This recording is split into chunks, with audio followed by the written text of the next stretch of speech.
Hey guys, it's Victoria with Nutrition by Victoria, and I am snacking on some cotton candy grapes. I have these and some nori and spinach wraps with lemon for lunch, and I might have some dates. Anyways, I'm here today to talk about how to support the natural cleansing ability of your body. So I mentioned in a previous video that this is basically what I've been promoting with a little bit of changes, pretty subtle, but if you've been following my advice, then you'll be very familiar with what I'm going to talk about. So as I've discussed also in previous videos, our body has a natural ability to clean itself out, to get rid of internal metabolic waste, to get rid of undigested, uneliminated food waste, to get rid of toxins, to get rid of anything that's not supposed to be inside our body. We have ways to get rid of it through our major elimination pathways, through urine, through defecation, through sweating, through exhaling carbon dioxide, through various avenues. Those are the main ones. We have this ability to eliminate waste. Now, when it comes to supporting this process, there are specific things that you can do. The number one thing I'm going to talk about is sleep. So when we sleep, we rest completely. There's no eating, there's no drinking, there's no exercising, there's no anything. We're just resting. We're in a complete state of rest. So this process allows for the body to use the nutrients that it's taken in that day to repair and replenish the system, and also get rid of a lot of waste. So when we're sleeping at night, we're breathing in and out, or we're creating that nice vacuum that's pushing out toxins from our tissue system into our digestive tract. So we ideally, you want to sleep like 8 to 10 hours. Sleep as much as you want. You might find when you're following more of a mucusless diet or a transition to mucusless foods, where you're eating a lot of mucusless foods and not so much mucus-forming foods, you sometimes will feel like you don't need as much sleep, and then sometimes you'll feel like you need a lot of sleep depending on what housekeeping your body has going on. So the sleep thing is variable, and this whole process is more cyclical than it is like linear, in the sense where some days you're going to feel really great, and then other days you're going to feel not so good. So just keep in mind that your body is going to cleanse at its own pace, and all we can do is support this process. Okay, so after we sleep, then we want to get some water. So hydration. We want to stay hydrated so that our body has something to dilute this waste with and make it easier to eliminate. So I recommend a minimum of 2 liters of water a day for an adult. You really probably want to aim for around 3 liters of water a day if you are any bit active, breastfeeding, pregnant, all those things. And you don't want to be drinking anything that contains caffeine, because that dehydrates the system. And when we dehydrate the system, we make our body hold on to toxic waste. And it makes it more detrimental to the system to eliminate this waste when it is in a concentrated form. So when you go pee and it's really, really bright yellow, that isn't good for your body. So, drink some water, dilute that acidity out so that it's easier on your system, easier on your kidneys, so that we can keep all of this body that we have functioning optimally and ideally disease-free. So the next thing we do after we've slept and we've drank some water, then we might go exercise, but I suggest, eating a little bit. So we're going to talk about eating next.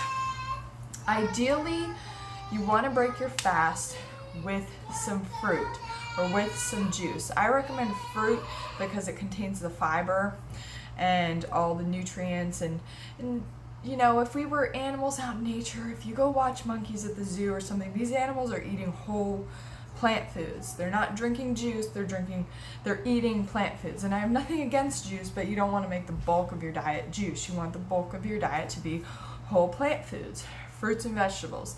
Eat your fruit whole. So what I like to do in the morning is get on my stationary bike first thing, and usually I'll eat like a half a banana or a clementine or an apple or a handful of grapes or a handful of watermelon, something to kind of turn my brain on and turn my metabolism on and say, hey, like, we're getting ready for the day. And that also helps to turn digestion on, and your body starts to get ready to eliminate. So maybe you've already had your first BM of the day, maybe that fruit stimulates it.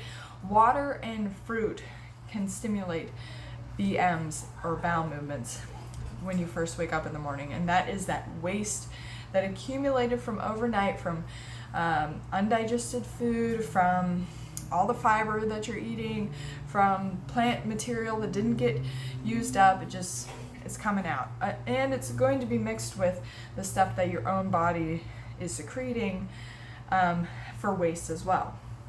So as I talked in a previous video, when you eat fruit and vegetables, that helps to dissolve any of the waste that gets accumulated on the inside of the digestive tract and flushes it out.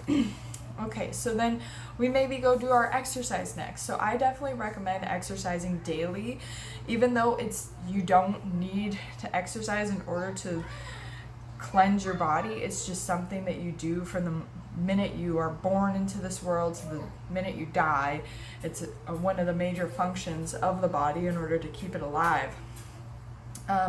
Exercising supports this cleansing ability. When you exercise, you're moving all of the fluids in your body, primarily your lymphatic system, as well as your normal blood circulation, but it gets all of this moving, which helps to draw more of this waste out of your tissue system and just keep you in general healthy and fit and limber and everything working efficiently. Our body was not designed to be sedentary. Our body was designed to move.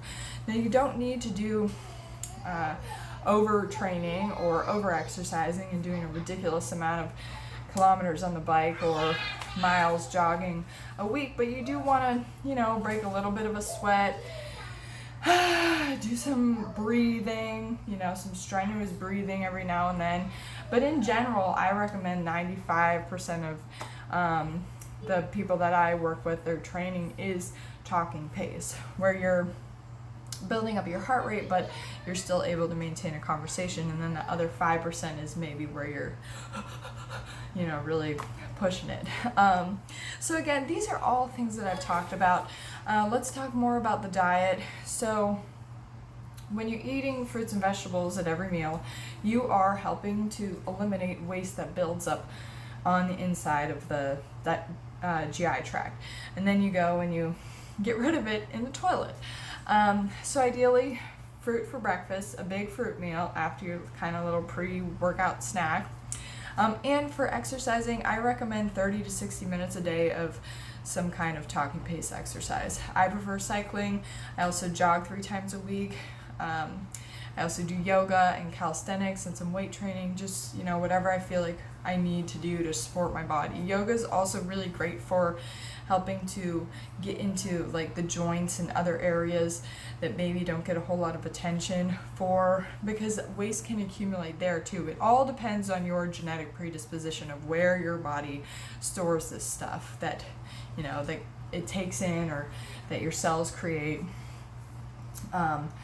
And where it deposits it. So, by stirring things up with exercise, you help to eliminate it. Okay, so back to the diet. Ideally, fruit for breakfast. If you're not feeling the fruit so much, add some greens to your smoothie. But ideally, breakfast should be like a fruit-centered meal that's very hydrating, very nourishing, very cleansing. Now, lunch, ideally fruit. Again, I like to eat some kind of salad greens at lunch as well. I feel like it kind of helps to, that's just where I'm at in my in my cleansing process right now, is my body's like, hey, greens at lunchtime. And then dinner time is where I will incorporate maybe more of a raw till 4, where I have fruit for lunch, fruit for breakfast, and salad at lunch too. But then dinner time, I like to have some juice or like some fruit before dinner. And then lately I've been baking up some hard squashes, which I posted about on my Instagram, Nutrition by Victoria. They're in season right now. It's September, so it's a fall time. Kaboka squash, buttercup squash, delicata, which is sweet potato squash. These are all great mucus free options that can make this process a little easier instead of just having fruit all the time. Now, the reason why I promote fruit so much is for its cleansing abilities, but also because we are frugivores. It's natural for us to go out and like pick fruit off trees, and we're attracted to the colors, and we don't need to cook the food or any of that. So when we kind of have to cook something, generally it means it's heavier because it's containing starch.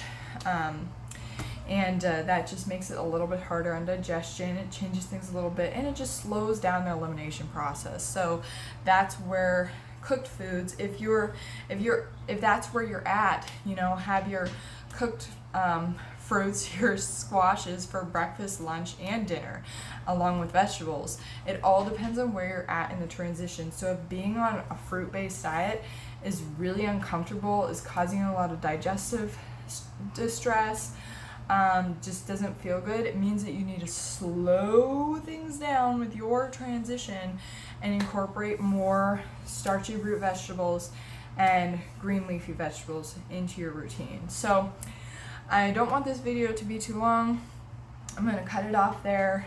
Again, the fundamentals are getting enough sleep, staying hydrated, exercising, and eating a high carb, low fat, plant-based vegan diet, ideally fruit-based if that's where you're at, or incorporating some of the starchier root vegetables. If you need any help with this, sign up for my coaching group. It's only $30 for unlimited lifetime coaching from me. Anyways, I gotta go. Thank you so much for watching the video. Leave any comments or questions down below. Hope this made sense, and I'll see you guys next time. Bye.